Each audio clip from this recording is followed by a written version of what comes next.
예, 전국의 재난 관련 부처는 지금 모두 비상근무 체제에 돌입해 있습니다. 6년 만에 한반도를 관통하는 태풍의 위력이 어느 정도인지 기상청 유희동 예보국장을 연결해서 얘기를 좀 더 들어보도록 하겠습니다. 유 국장님 나와 계시죠?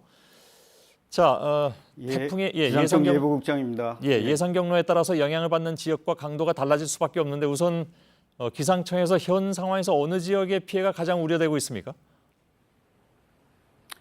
전반적으로 우리나라 대부분의 지역에서 영향을 받고 있습니다만 지금 태풍이 가장 접근하는 제주도, 전라도, 그리고 충청도 중에 충청남도, 그리고 수도권, 그리고 태풍이 원산만 쪽으로 빠져나간다고 가정했을 적에 강원도 북부 지역도 가장 위험한 지역이라고 얘기할 수 있겠습니다. 예, 지금 수도권을 빼고 말씀하셨는데 예를 들면 일본이나 미국 쪽에서 내놓은 예상 경로 중에 대표적으로 수도권이 많이 들어가 있어서 기상청에서는 어떻게 봅니까, 그거를? 수도권도 물론 포함되고 있습니다. 예상 경로가 서해안 쪽으로 들어와서 수도권을 경유해서 원산만 쪽으로 빠져나가는 것이기 때문에 수도권도 뭐 결코 피할 수 없는 지역입니다. 최초 상륙 지점은 어디로 보십니까, 정확하게?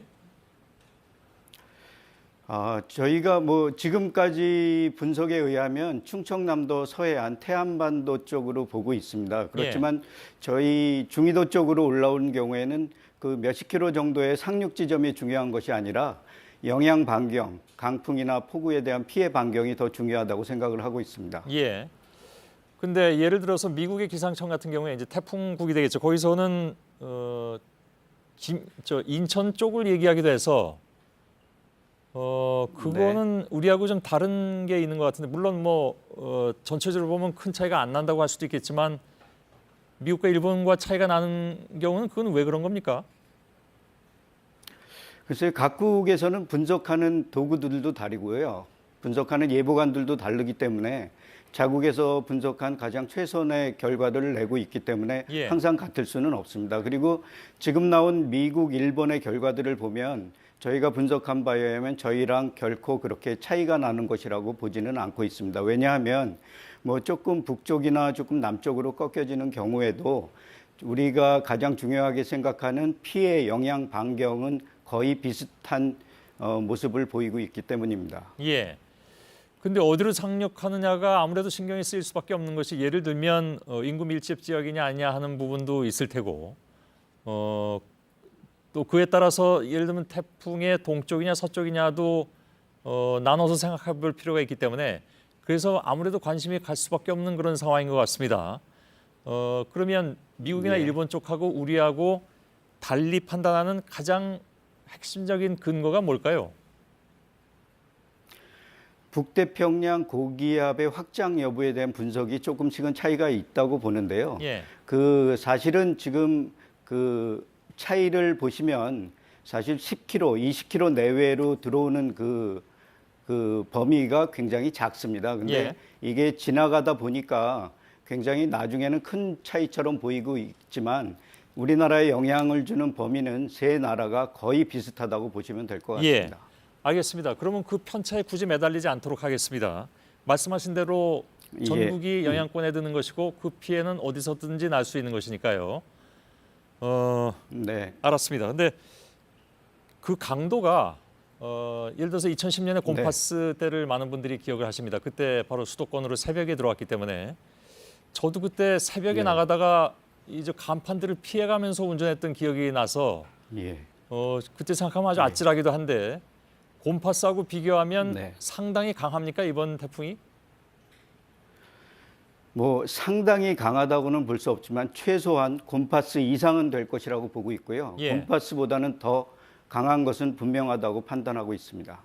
근데 곰파스는 비교적 이 솔릭보다는 빠른 속도로 지나갔던 것으로 알고 있는데 이 솔릭은 굉장히 좀 늦지 않습니까? 저 속도라는 것이 그게 육지에 올라와서도 여전히 늦게 훑고 지나갈까요? 지금 가장 늦은 부분은 저기 서해안 쪽으로 도달할 때, 진입할 때까지가 속도가 곰파스보다도 훨씬 늦은 부분이 있고요. 일반적으로 육상에 들어와서도 곰파스보다는 늦을 거라고 생각을 하고 있습니다. 왜냐하면 곰파스가 이 지금 쏠리기 늦은 것이 아니라 곰파스 자체가 여느 태풍보다도 굉장히 빨랐던 태풍입니다. 그때는 종간계에 의해서 북쪽 한기가 내려오는 소위 말하는 기상학적으로 기압골을 타면서 빨리 빠져나간 것이고요. 예. 지금 저희가 분석하는 쏠릭은 일반적인 속도를 가지고 올라가고 있습니다. 예. 그러면 육지에 머무는 시간이 대략 24시간이 넘는 것이라고 보면 되겠습니까? 24시간, 23일, 내일 밤 늦게 도달해서 24일 뭐 빠져나가는 것까지 따지면 거의 24시간이라고 보시면 될 것 같고요. 예. 우리나라에 직접적으로 내륙적으로 영향을 미치는 것은 24시간이 좀 안 되는 것으로 보시면 될 것 같습니다. 예. 그렇다 하더라도 아무튼 생각보다 굉장히 긴 시간이기 때문에 그만큼 걱정이 될 수밖에 없는 것 같습니다. 예. 한 가지만 더 질문드리겠습니다. 기상청과 관련해서는 예. 뭐 많이 들으셨겠지만 여러 가지 좀 뭐랄까요, 명예롭지 못한 별명도 많이 있어서 들으실 때마다 좀 불편하실 텐데 어떤 때 제일 억울하십니까?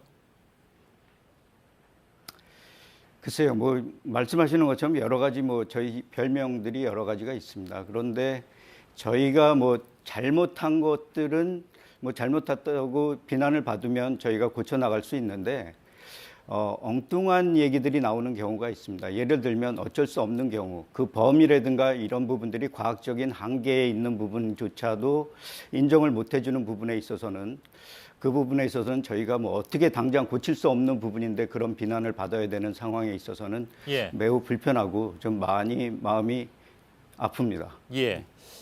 알겠습니다.